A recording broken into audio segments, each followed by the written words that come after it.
ឈឺស្លាប់ជារឿងធម្មតាមុនស្លាប់ត្រូវតែសិក្សាផ្ដើមពីកុមាររហូតពេញវ័យឈប់រៀនឈប់រួងរៀនឲ្យមានឈ្មោះយសស័ក្តិប្រពៃសិក្សានុសិស្សចាស់ថ្មីរៀនចប់ប្រងស្រីប្រែវ័យតស៊ូ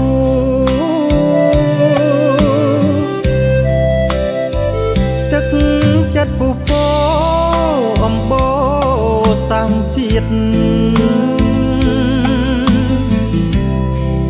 រួងហើយមុននឹងបែកឃ្លាត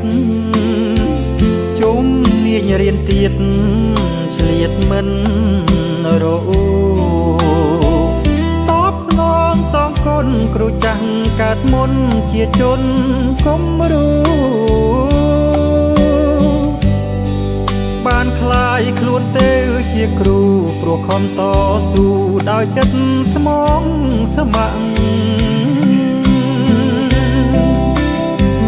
คลายខ្លួនជាគ្រូ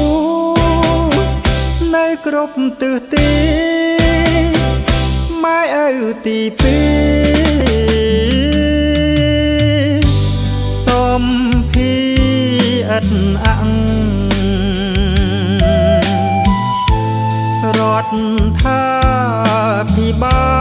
លបានបំពាក់សាំងឲ្យគ្រូស្មោះស្ម័គ្រទៅតាមឋានៈវណ្ណៈខ្ពង់ខ្ពស់មិនឲ្យរងគ្រោះលេបគ្រួងលេបថ្មដើម្បីការពារវប្បធម៌ដោយចិត្តស្មោះសរល្អមានសាំងយោង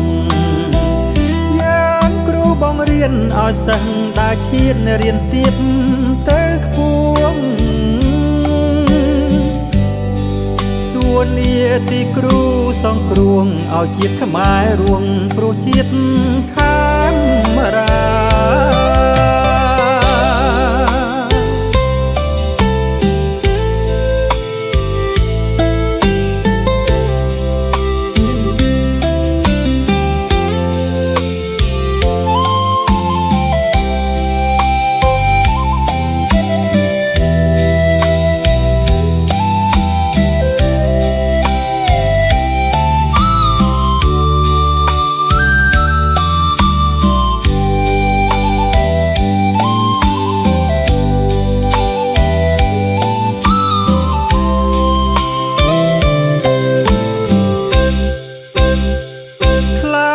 ខ្លួនជាគ្រូនៅគ្រប់ទិសទីម៉ែឪទីពីរសំភីអិតអង្រដ្ឋាភិបាលបានបំពាក់សាំងឲ្យគ្រូស្មោះស្ម័គ្រទៅតាមឋានៈវណ្ណៈខ្ពង់ខ្ពស់មិនឲ្យរងគ្រោះលេបគ្រួងលេបថ្ម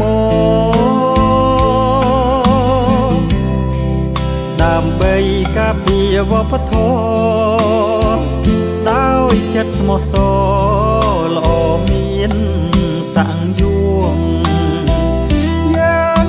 បង្រៀនឲ្យសិស្សដើរឈានរៀនទៀតទៅខ្ពស់